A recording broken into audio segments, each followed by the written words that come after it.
लेते हैं बड़ी खबर की ओर। सम्राट चौधरी का एक बड़ा बयान सामने आया है। अपराधियों को सम्राट चौधरी ने कड़ी चेतावनी फिर से दे दी है।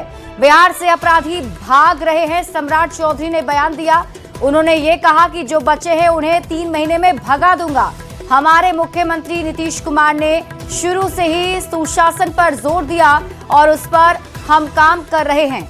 तो इस वक्त की बड़ी खबर आपको बता रहे हैं, सम्राट चौधरी का ये बहुत बड़ा बयान। अपराधियों को चेतावनी सम्राट चौधरी ने दी है और ये भी उन्होंने कहा कि बिहार छोड़कर अपराधी भाग रहे हैं और 3 महीने के भीतर जो बच्चे हैं उन्हें भी भगा दूंगा।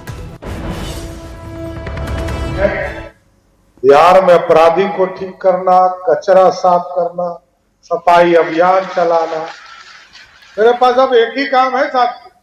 पार्टी का काम तो करता हूं, कुछ कचरा साफ भी हो रहा है और कुछ लोग भाग भी गया। भागना शुरू किया है कि नहीं है? और जो नहीं भागा है अगले 3 महीनों में पक्का भगा दूंगा, एकदम कंफर्म। क्योंकि आपको भी सुशासन चाहिए, बिहार को भी सुशासन चाहिए। कांग्रेस में नेतृत्व को लेकर जारी बहस के बीच पार्टी नेता प्रियंका गांधी वाड्रा को लेकर बड़ा बयान सामने आया। कांग्रेस सांसद प्रियंका गांधी को उनके पति रॉबर्ट वाड्रा ने प्रधानमंत्री के लिए उपयुक्त बताया है। कारोबारी रॉबर्ट वाड्रा ने खुलकर अपनी पत्नी प्रियंका गांधी का समर्थन करते हुए कहा कि कई लोग भविष्य में प्रियंका गांधी को देश के प्रधानमंत्री के रूप में देखना चाहते हैं। इस पर आरएलएम सुप्रीमो उपेंद्र कुशवाहा ने राहुल गांधी पर निशाना साधा और कहा कि राहुल गांधी के नेतृत्व पर अब कांग्रेस को ही भरोसा नहीं है, इसलिए प्रियंका गांधी की बात आ रही है। उनके बयान से तो बिल्कुल स्पष्ट है कि राहुल जी के नेतृत्व पर अब उनका भरोसा नहीं, इसलिए अब प्रियंका गांधी जी की बात आ रही है। लेकिन अब प्रियंका गांधी जी के लिए भी कोई कह रहा है कि वह दिन दूर नहीं, दिन तो बहुत दूर है अभी कांग्रेस पार्टी के लिए, चाहे वो प्रियंका गांधी हो या राहुल जी हो। पूर्णिया के सांसद पप्पू यादव ने समाहरणालय सभागार में करीब 10 घंटे तक अधिकारियों के साथ बैठक की, जिसमें कई अधिकारियों के साथ कस्बा के विधायक नीतीश कुमार सिंह भी शामिल हुए। करीब 10 घंटे तक चली इस बैठक में सरकारी योजनाओं और भ्रष्टाचार मुक्त पूर्णिया बनाने पर चर्चा हुई। बैठक के बाद पत्रकारों से बातचीत में पप्पू यादव ने कहा कि जिले को भ्रष्टाचार मुक्त बनाने का लक्ष्य है। अगर कोई भ्रष्टाचार करता है तो बर्दाश्त नहीं किया जाएगा। साथ ही अधिकारियों को समय सीमा पर काम पूरा करने के निर्देश दिए। 12 घंटा बैठक, 9, साढ़े 9, 10 घंटा बैठक चली, जिसमें पूर्णिया को भ्रष्टाचार मुक्त करने, पूर्णिया को दलालों से मुक्त करने, बिचौलियों से मुक्त करने और आम आदमी की सुरक्षा, आम आदमी का विकास कैसे हो, इसके लिए बड़े पैमाने पर हर परिस्थिति में चर्चा हुई और आगे बढ़ी। खबर भागलपुर से है। नगछिया पुलिस ने रेलवे की जमीन से अवैध अतिक्रमण के खिलाफ बड़े स्तर पर कार्रवाई की है। अभियान के दौरान रेलवे की जमीन पर बने कई घर, दुकान, झोपड़ी और अवैध निर्माण को बुलडोजर चलाकर ध्वस्त कर दिया गया है, जिससे अतिक्रमणकारियों के बीच हड़कंप मच गया।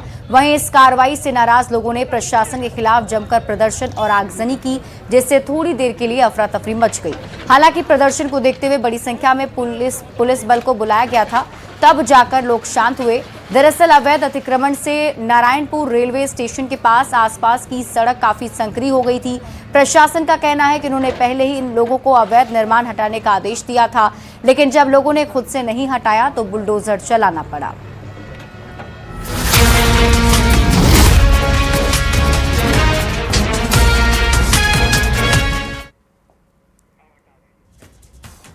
और अब बात लॉ एंड ऑर्डर की करते हैं। बड़ी खबर मुजफ्फरपुर से जो काफी हैरान करने वाली है। वंदे भारत एक्सप्रेस पर पत्थरबाजी का मामला सामने आया, लेकिन इस घटना के पीछे की कहानी परेशान करने वाली है। बताया जा रहा है कि रील्स बनाने के चक्कर में वंदे भारत एक्सप्रेस पर पत्थरबाजी की गई, जिसमें ट्रेन की 3 बोगियां आंशिक रूप से क्षतिग्रस्त हो गई। पुलिस के मुताबिक कांटी मुजफ्फरपुर रेलखंड पर वंदे भारत एक्सप्रेस को निशाना बनाया गया, जब ट्रेन नरकटियागंज से मुजफ्फरपुर की ओर आ रही थी। पुलिस ने 3 युवक पर आरोप लगाया जो नाबालिग हैं। ये तीनों रील्स बना रहे थे और आरोप है कि रील्स बनाने के दौरान इन्होंने वंदे भारत एक्सप्रेस ट्रेन पर पत्थर बरसाए। घटना के बाद आरपीएफ ने तुरंत कार्रवाई करते हुए तीनों नाबालिग को पकड़ा है। पूछताछ कर जुवेनाइल एक्ट के तहत आगे की कार्रवाई की जा रही है। और आपको बता दें कि रील्स बनाने के चक्कर में इन 3 लड़कों ने वंदे भारत ट्रेन पर पत्थरबाजी की है। पुलिस की टीम ने तीनों को भी फिलहाल हिरासत में लिया है और आगे पूछताछ कर कार्रवाई की जा रही है। लेकिन जानकारी ये मिल रही है कि रील्स बनाते समय ही पत्थरबाजी इन तीनों ने ट्रेन पर की थी। जो तस्वीरें भी आपके टीवी स्क्रीन पर हम आपको दिखा रहे हैं।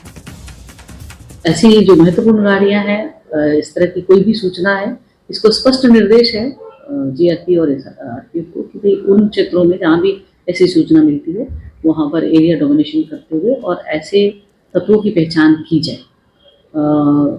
ये तीनों बच्चों ने स्वीकार किया है और उन्होंने ये काम किया। मोतिहारी से बड़ी खबर आ रही है। 1 करोड़ के चरस के साथ 3 तस्करों को गिरफ्तार किया गया है। इंडो नेपाल बॉर्डर पर यह बड़ी कार्रवाई की गई। एसपी के निर्देश पर हरैया थाना पुलिस ने एक्शन लिया है। चरस तस्करी का अंतर्राष्ट्रीय कनेक्शन भी सामने आया है। बताया जा रहा है कि नेपाल से चरस की बड़ी खेप को उत्तर प्रदेश के रास्ते मोतिहारी लाया जा रहा था। रक्सौल डीएसपी मनीष आनंद ने बताया कि नेपाल से चरस की बड़ी खेप को तस्कर ला रहे थे, जिन्हें गिरफ्तार कर लिया गया है। पुलिस टीम अब माफिया की तलाश में जुटी हुई है। सूचना के आलोक में एक छापामारी की गई, जिसमें राजपत्रित पदाधिकारी को भी शामिल करते हुए मादक पदार्थ के सूचना के आलोक में छापामारी किया गया, जिसमें 3 व्यक्तियों को पकड़ा गया है, जिसमें आयुष दास जो यूपी गोरखपुर के रहने वाले हैं, चांद मोहम्मद और रियाज खान शामिल हैं। रियाज खान जो पश्चिमी चंपारण का है और चांद मोहम्मद जो पूर्वी चंपारण मोतिहारी हरैया थाना अंतर्गत ही है। और इन सभी के पास से कुल 7.650 kg चरस जैसा पदार्थ बरामद किया गया।